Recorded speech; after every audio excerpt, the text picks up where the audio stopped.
సికింద్రాబాద్ ఉజ్జయిని మహంకాళి బోనాల జాతరకు భద్రతను అత్యంత కట్టుదిట్టం చేశారు పోలీసులు. లక్షలాదిగా తరలివచ్చే భక్తుల రక్షణ కోసం ఈసారి మునుపెన్నడూ లేని విధంగా అత్యాధునిక సాంకేతికతను ఉపయోగిస్తున్నారు. ఏఐ సాంకేతికతను ఉపయోగిస్తూ గుడి పరిసర ప్రాంతాల్లో ముమ్మర నిఘాని ఏర్పాటు చేసినట్లుగా సిపి సజ్జనార్ తెలిపారు. ఏదైనా అనుమానాస్పద కదలికలు ఉన్నా, రద్దీ నియంత్రణ తప్పినా ఈ ఏఐ కెమెరాలు వెంటనే అలర్ట్ చేస్తాయని వెల్లడించారు.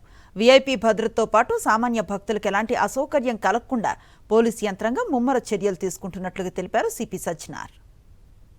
చారిత్రాత్మక ఉజ్జయిని మహంకాళి బోనాలు చాలా బాగా జరుగుతుంది. ఉదయం నుంచి దాదాపు 25 మంది అమ్మవారిని దర్శించుకున్నారు. దాదాపు 2500 మంది బోనాల్ని సమర్పించారు. సో ఎటువంటి ఇబ్బంది లేకుండా దాదాపు మన డీసీపీ రక్షిత నేతృత్వంలో 2500 మంది సిబ్బందితోని మనము డ్రోన్స్ వాడడం జరుగుతుంది.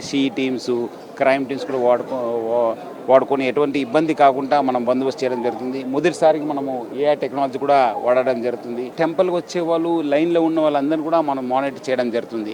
ముఖ్యంగా చైన్ స్నాచర్స్ కావచ్చు, మన మొబైల్ స్నాచర్స్ చాలా ప్రతిసారి కూడా మనకి ఈ కంప్లైంట్ వస్తుంది. ఎందుకు అది ఒక పెద్ద ఛాలెంజ్ ఉండింది.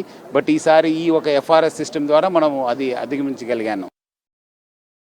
మరిన్ని అప్డేట్స్ కోసం ఛానల్ ను సబ్స్క్రైబ్ చేయండి. నోటిఫికేషన్స్ కోసం బెల్ ఐకాన్ పై క్లిక్ చేయండి.